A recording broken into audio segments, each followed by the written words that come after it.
any other children there, or would it just be your child in this case that would be there? Yeah, right. So I have court on the 15th for my other child. So it would be Serena as well. But that again, are you and Miss Booth together, or is she a friend? She's together. We're together. Right. And if you move to Indian River, is she moving with you? We have not discussed that yet, Your Honor. All right. And do you know if you move to Indian River, is that a 1-bedroom or a 2-bedroom, or do you know? It's a 2-bedroom. Okay. What do you do for employment, sir? I work at the Elbow Inn part-time. Okay. How many hours roughly? But I will not be working. I will not be working there if I move to Indian River. It's too far of a drive.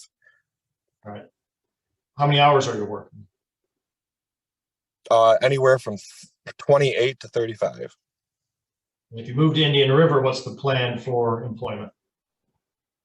So when I lived there previously, I worked for Muller Aerospace, and they said that if I wanted to reapply, that they would take me back.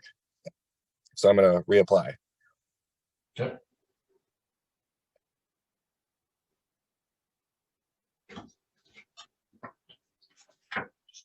Is there anything else you want me to know, sir? No, sir.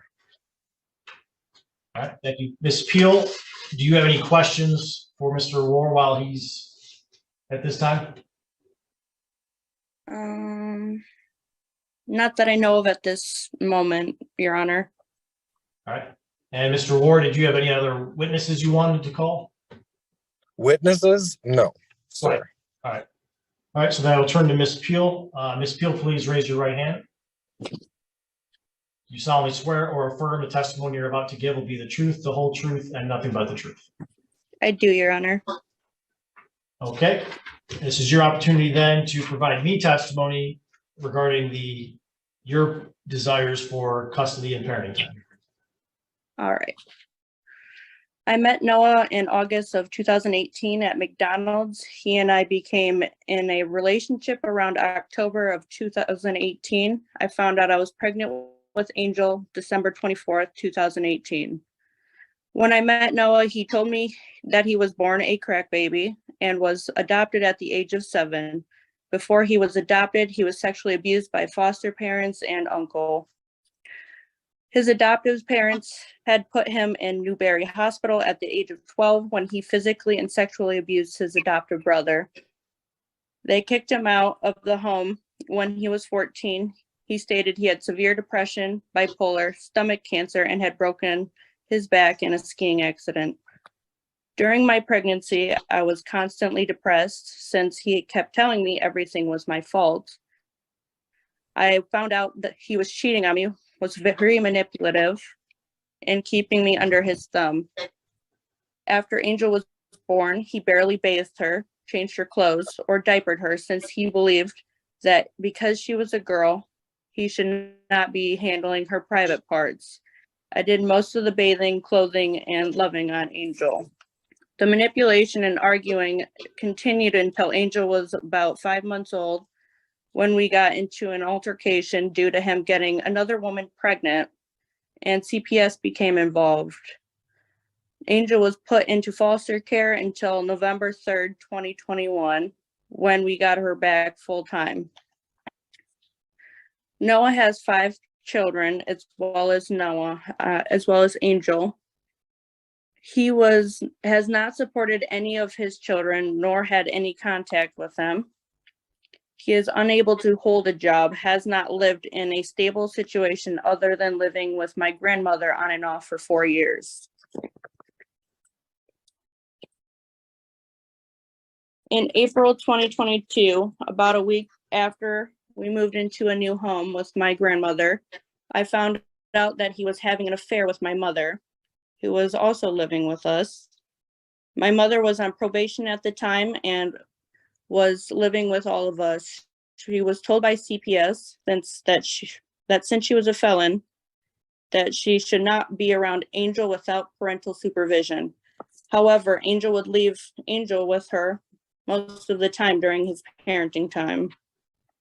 Around September 2022, I moved out of my grandmother's home and got an apartment for myself and Angel with my own funding. Around October 10th, 2022, Noah and my grandmother had an altercation in which he grabbed her and she slapped him. My grandmother told him to get out of the house. He moved out on January 1st, 2023, along with my mother. They are still together at this time. I have many conversations with one of Noah's underage girls with whom he had sexual relations with. Amaya Sherman was 14 years old when he started having intimate relations with her. I have had approximately 4 over-the-phone conversations with her, as well as the texts and photos from evidence that I have tried to put in today, showing that before she was 18, she was driving my grandmother's car without permission and staying at my grandmother's and babysitting for Noah while he went out to have sex with other women. Amaya has told me that she is having the police investigating Noah, and the Detroit police has contacted me for information about Noah in around March or April of this year. I was also involved in the relationship with Bronwyn as she lived with Noah and I for a few months before she became pregnant with Noah's son. Around December 2022, he apparently cheated on my mother with another woman in Indian River, and she was pregnant when she found out about it. She left him for a while, but is back with him. The girl in Indian River has a baby girl, I believe. After moving out of my grandmother's house in January, he took his RV and placed it in the back of her home and lived there for about 6 weeks before she kicked him out. I found out from Amaya that Noah has told her that he has another woman, unknown, who is currently 6 months pregnant with his child. In February 2023, Noah and my mother temporarily moved in with me at my apartment, stating that they had nowhere else to go. 2 weeks later, an altercation occurred with the police and CPS being involved. Noah was trying to take Angel away with no place to go. There was a report made as to what occurred. Since March 3rd, 2023, Noah has not seen his child because of the altercation. The police told him not to see Angel. She has been having nightmares that her dad is going to choke her and take her away. She does not even want to talk to him. I am in the process of obtaining a psychiatrist who deals with childhood trauma. That is all, Your Honor. Ma'am, what is your mom's name? Kaylee Booth. All right, so that's the individual he's residing with. Okay, thank you. All right, and where do you live? I would live All right. And how many bedrooms are in that apartment? 2. And who else lives with you? Anthony Contreras. And do you and him share a room and Angel has her own room, or what's the bedroom Yes. situation? Yeah, Okay. she has her own room and me and him share a room. And what's your plan moving forward? Do you intend to remain in that apartment, or are you planning on moving soon? I plan to remain in this apartment for a while. Okay. And what is your source of income? I currently work at Metalodge. I'm finishing up classes to be CNA at Metalodge. Okay. How many hours roughly do you work a week? Anywhere from 38 to 42, if not more. And when do you intend to have your CNA completed? Within this month.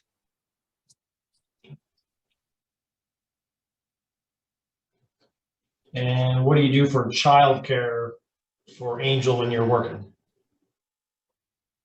Currently my boyfriend is watching her while I'm at work.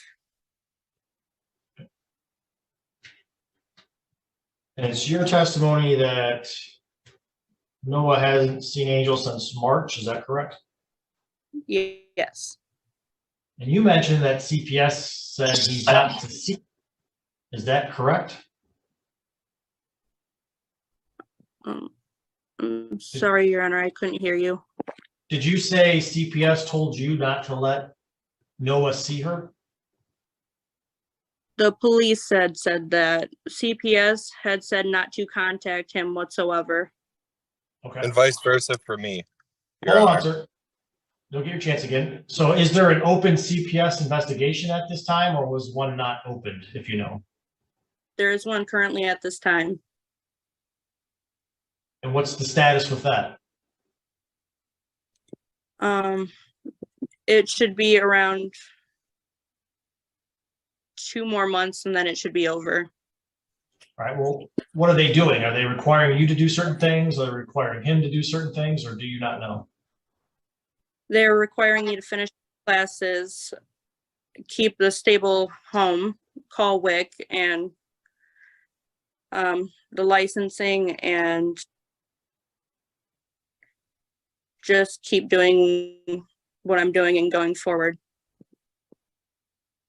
All right. You said there was an incident at the house. What incident can mean a lot of things. So was there anything physical?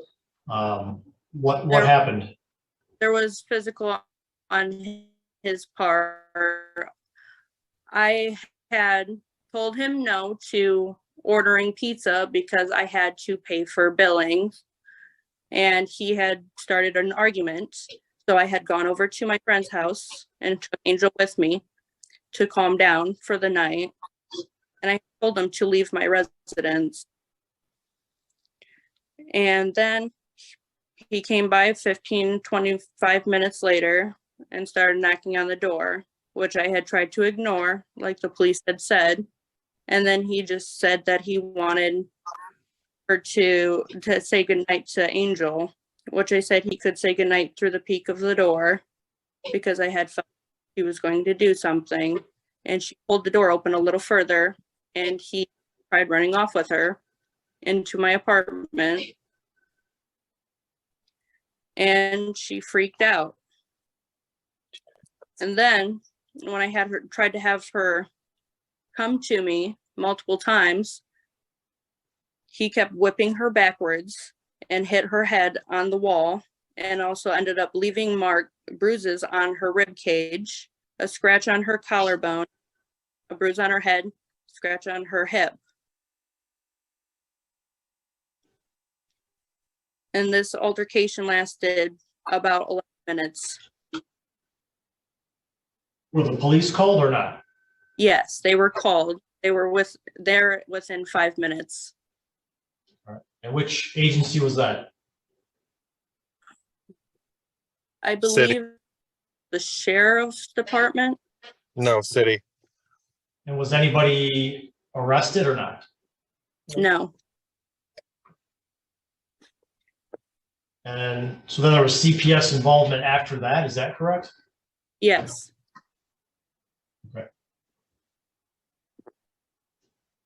All right, anything else you want me to know, ma'am? Not that I know of at this time, Your Honor. All right, Mr. Warren, this is your chance then to ask questions of Ms. Peel. Well, first of all, do you have any police report of alleged abuse and or that you've submitted to the court today? I have photos. Did you submit those to the court today? I don't know if they went through. I am not aware of whether they went through or not. Okay, how do you plan to get Angel to and from appointments without a driver's license and or licensed driver or insurance? Because I know the car that you've been using is not insured. It is currently insured. And I plan also this month to get everything settled. Okay, And I will have, what is your plan of action when your fibromyalgia flares up? I am currently in remission. I have not had any flare-ups. I have been Well, doing well. I'm happy for you. Who watches Angel while you're at work? I believe that was already answered, so you don't have to answer that. Anthony, Yeah. How do you plan on meeting halfway for drop off and pickups for visitation with no vehicle? I will be getting a vehicle on my tax returns. And until then, That's a year away. there is willing to let me borrow the car. Okay. Do you think it is within Angel's best interest to keep her away from her father? She currently does not want to talk to you. I have asked her That is not multiple her times if choice. she wants you. I believe it is her choice. That is not the question. Do you believe that it is within Angel's best interest to keep her away from her father? Yes, I do at this point in time. Can you please elaborate?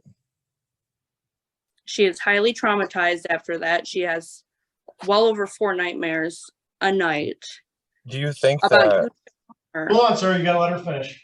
Okay, I apologize. about you choking her, about you stealing her, and she wakes up crying. Okay, I understand that and I respect what you're saying, but that is not her decision and it is not your decision. It is, I am her father. Sir, We have, sir, you gotta ask questions at this point, not okay, make statements. okay. So my next question is, do you have any evidence to back up the accusations that you just presented to friend of court? I do. And it's through the Detroit police as well. That's it. All right, so I did get apparently there was an email sent with some text messages. Is that what you sent, Ms. Peel? Yes, it is, Your Honor. All right, and so what are these text messages? Conversations you had with somebody else? With Amaya, the one that was underage at 14 that had sexual relations and watched my daughter while he would go out. Okay, those then would be hearsay, her comments are hearsay if she's not here to testify. So I can't accept those text messages as evidence. I then see a few pictures. I'm not sure what each of these pictures show, so if you want to submit something as evidence, you've got to explain to me what the purpose of these pictures are and what they show. Okay, Your Honor.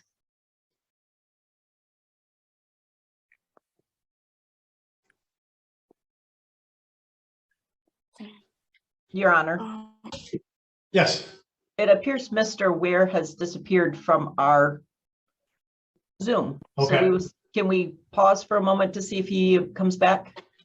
yes. So Ms. Peel, once he gets back in, then I'll have you explain to me these pictures and we'll see if they're admitted into evidence or not. No problem. All right, so we do have him back. So Ms. Peel, I was asking you about these photos that you submitted. These are photos that Amaya Sherman had taken while with Noah War. Okay, so she took these. All right. Yes. So if she took these photos and she's not here to verify their accuracy, I cannot admit those. So those will not be introduced as exhibits. Okay. Okay. All right. And Mr. Ward, you did not have any other questions for Ms. Peel, is that correct? No, sir. Did you have any rebuttal testimony you wanted to provide based on her testimony? Yes, please. All right, go ahead. So I have,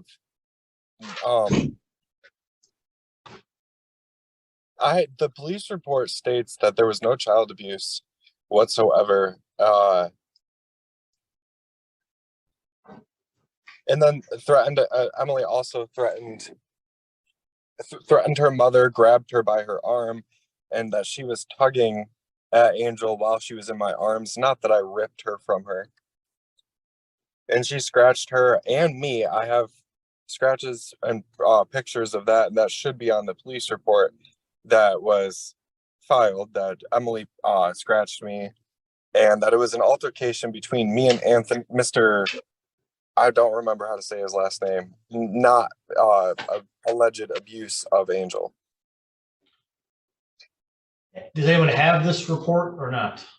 I do not have it, no. Okay. And was CPS ever involved with you? Yes, I'm the one who made the police report. I mean, I'm the one who called there because she said that I'm never going to see my kid again.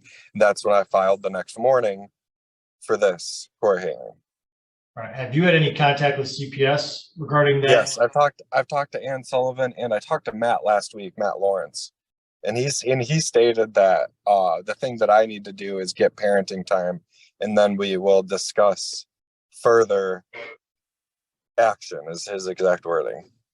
So once I have parenting time is when the case starts. All right. So do you understand there's not an open case at this point, or there's just kind of There waiting is to an see- open there is an open case, but until me and her have actual custody established, then there's nothing that they can do on my end of things that I'm supposed to work on. So once that's established, that there will be perhaps some type of requirements for you or some type of safety plan? I'm sure, yes. I'm sure that I'm about 90% sure that's what he was saying. Okay. All right. Anything else you want to say? No, sir. Wait, anything else, do you think? No, sir. All right. Ms. Peel, did you have anything additional? I do at this time, Your Honor. No? Okay. All right. All right. So I'm going to take a short break, go through my notes regarding the testimony. I'll be back in probably 5 to 10 minutes, and I will make my recommendation at that time, okay? This is a custody matter filed by Mr. Rohr. Therefore, there is no proper cause or change of circumstances that is necessary to be addressed since this is an initial custody matter. The court then has to determine if there is an established custodial environment with either one parent, both parents, or neither parent. Given the history in this matter, recent moves, recent changes of where the minor child is, including a period of time when the child was in foster care, I do not believe at this point that there is an established custodial environment with either parent. The next thing the court has to look at is the best interest factors. So I will review those on the record. The first factor is the love, affection, and emotional ties that exist between the parties involved and the child. I would find this factor is equal. I think both parents have love and affection with the minor child. The next factor is the capacity and disposition of the parties involved to give the child love, affection, and guidance. I would find this factor favors mom. Mom provided some testimony regarding her care for the child and her care, while dad testified regarding times that he lived together as a family unit. He did not provide testimony as to the things that he did for the child or to care for the child, so I find that factor favors the mother. The next factor is the capacity and disposition of the parties involved to provide the child with food, clothing, and medical care. Mom testified regarding what she provides for the child, including medical care for the child. Dad did not really get into that testimony. He did testify he is working part-time. That may be changing here in the near future with a move. So as to this factor, I believe mom has a stronger capacity and disposition to provide those needs for the minor child. I would find that factor favors the mother. Next factor is the length of time the child has lived in a stable, satisfactory environment. Mom has been in her current environment since September. Dad has had a couple of moves since that time. I would find this factor favors the mother. The next factor is the permanence as a family unit of the existing or proposed custodial home or homes. Mom has testified that she intends to remain at her current residence. Dad is seeking residency potentially elsewhere. Not sure if that move is going to happen or not. There's certainly not stability and certainty regarding his residence moving forward, so I find that factor favors the mother. The next factor is the moral fitness of the parties involved.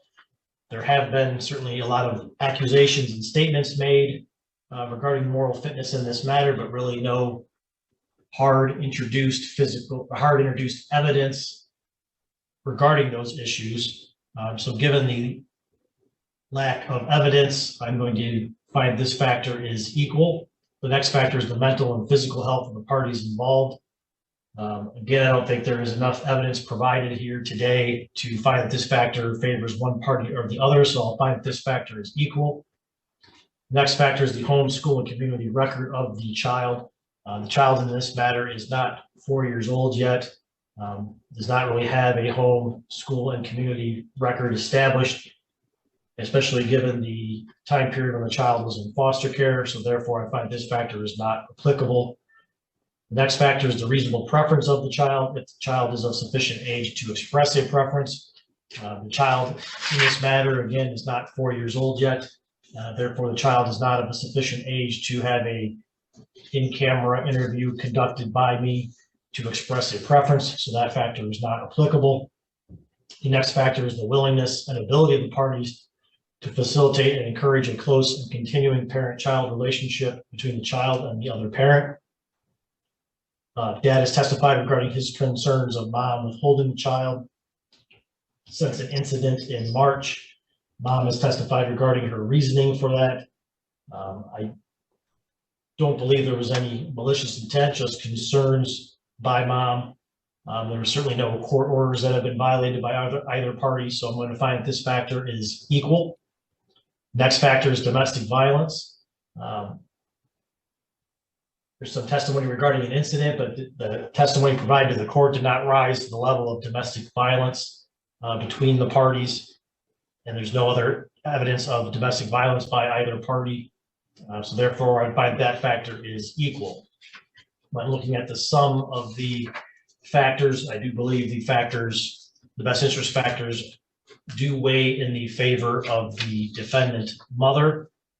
When considering the custody arrangement, is this court's recommendation that the parties share joint legal custody, but that mom have the primary physical custody, and that dad have parenting time every other weekend from Friday at 6 p.m. until Sunday at 6 p.m.